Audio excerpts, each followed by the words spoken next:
ಅಧ್ಯಕ್ಷರೇ, ಈಗ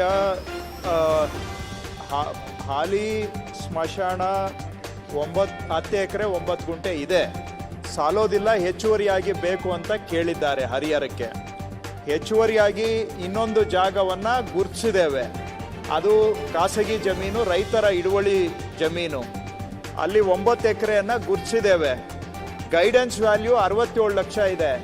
ಆದರೆ ರೈತರು 1,20,00,000 ಒಂದು ಎಕರೆಗೆ ಕೇಳ್ತಾ ಇದ್ದಾರೆ, 1,20,00,000. ಸೊ 9 ಎಕರೆ ಅಂತ ಹೇಳಿದರೆ ತಾವೇ ಲೆಕ್ಕ ಹಾಕೊಳ್ಳಿ ಎಷ್ಟು ಹಣ ಆಯಿತು ಅಂತೇಳಿ. ಸೊ ನೆಗೋಷಿಯೇಟ್ ಮಾಡಿ ಒಳ್ಳೆ ರೇಟಿಗೆ ಸಿಕ್ಕಿದ್ರೆ, ಒಳ್ಳೆ ರೇಟು ಅಂತ ಹೇಳಿದ್ರೆ ರೀಸನಬಲ್ ರೇಟಿಗೆ ಸಿಕ್ಕಿದ್ರೆ ಅದನ್ನು ತೆಗೆದುಕೊಂಡು ಸ್ಮಶಾನ ಮಾಡಬಹುದು.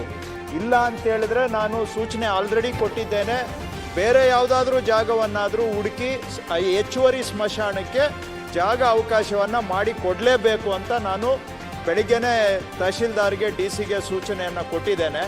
ಈ ಜಾಗ ಆದರೆ ಅದನ್ನೇ ಮಾತಾಡಿ ಮಾಡ್ತೇವೆ, ಇಲ್ಲ ಅಂತ ಹೇಳಿದ್ರೆ ಪರ್ಯಾಯ ಜಾಗವನ್ನಾದರೂ ಖಂಡಿತವಾಗಿ ನಾವು ಮಾಡ್ತೇವೆ.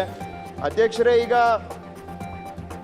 ತಮ್ಮ ವಿಷಯದಲ್ಲಿ ಇದು ಸ್ಮಶಾನದ ವಿಷಯದಲ್ಲಿ ಅಷ್ಟು ಹೇಳುವಂತಹದ್ದು, ಇದಾಗಲಿ ಪರ್ಯಾಯ ಆಗಲಿ ಎಲ್ಲ ಪ್ರಯತ್ನವನ್ನು ಮಾಡಿ ಹೆಚ್ಚುವರಿ ಸ್ಮಶಾನ ಭೂಮಿಯನ್ನು ಕಾದಿರಿಸ್ತಕ್ಕಂಥ ಅದಕ್ಕೆ ಸರ್ಕಾರ ತನ್ನ ಎಲ್ಲ ಪ್ರಯತ್ನಗಳನ್ನು ಮಾಡುತ್ತೆ ಅನ್ನೋದನ್ನು ಮಾನ್ಯ ಸದಸ್ಯರಿಗೆ ನಾನು ಖಡಾಖಂಡಿತವಾಗಿ ಹೇಳಲಿಕ್ಕೆ ಬಯಸ್ತೇನೆ.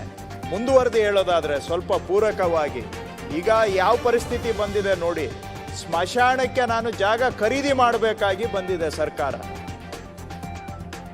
ಹೋದ ವರ್ಷ ಒಂದೇ ವರ್ಷದಲ್ಲಿ 50 ಕೋಟಿ ರೂಪಾಯಿ ಸ್ಮಶಾನ ಖರೀದಿಗೆ ಸರ್ಕಾರ ನಾವು ದುಡ್ಡು ಕೊಟ್ಟಿದ್ದೇವೆ. ಸೊ ಸರ್ಕಾರ ಇಷ್ಟು ಜಮೀನುಗಳು ಇಟ್ಕೊಂಡು ಎಲ್ಲ ಗ್ರಾಂಟ್ ಮಾಡಿ ಮಾಡಿ ಮಾಡಿ ಕೊನೆಗೆ ಈಗ ಸ್ಮಶಾನಕ್ಕೆ ಭೂಮಿ ನಾವು ಖರೀದಿ ಮಾಡುವಂಥ ಪ್ರಸಂಗದಲ್ಲಿ ಬಂದು ನಿಂತಿದ್ದೇವೆ. ಈಗ ನೀವು ಮತ್ತೊಂದು ಅವಕಾಶ ಕೊಡಿ, ಮಗದೊಂದು ಅವಕಾಶ ಕೊಡಿ ಅಂತ ಕೇಳ್ತೀರಾ. ಈಗ ಅದಕ್ಕೆ ಬೇರೆಯವರು ಹೇಳ್ತಾರೆ, ಎಲ್ಲಿವರೆಗೂ ಎಷ್ಟು ಒನ್ ಟೈಮ್ ಆಪರ್ಚುನಿಟಿ ಕೊಡ್ತೀರಿ?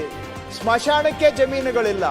ಕೋರ್ಟ್ನಲ್ಲಿ ನಮ್ಮ ಪ್ರಿನ್ಸಿಪಲ್ ಸೆಕ್ರೆಟರಿ ಹೋಗಿ ವಾರಕ್ಕೊಮ್ಮೆ ನಿಂತ್ಕೋಬೇಕು, ಸ್ಮಶಾನಕ್ಕೆ ಜಮೀನುಗಳು ಕೊಟ್ಟಿಲ್ಲ ಅಂತೇಳಿ ಸತತವಾಗಿ ಕೋರ್ಟ್ನಲ್ಲಿ ಕೇಸ್ ನಡೀತಾ ಇದೆ.